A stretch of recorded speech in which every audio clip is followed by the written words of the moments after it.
ঘৰত সোমালে বিদেশী বঙালী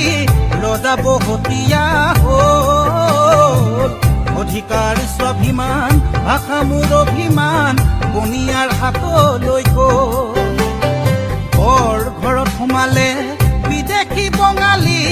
ৰজা বহতীয়া হ'ল অধিকাৰ স্বাভিমান ভাষা মোৰ অভিমান বনিয়াৰ হাতলৈ গ'ল জাতি এলেহুৱা ৰজা মোৰ বহুৱা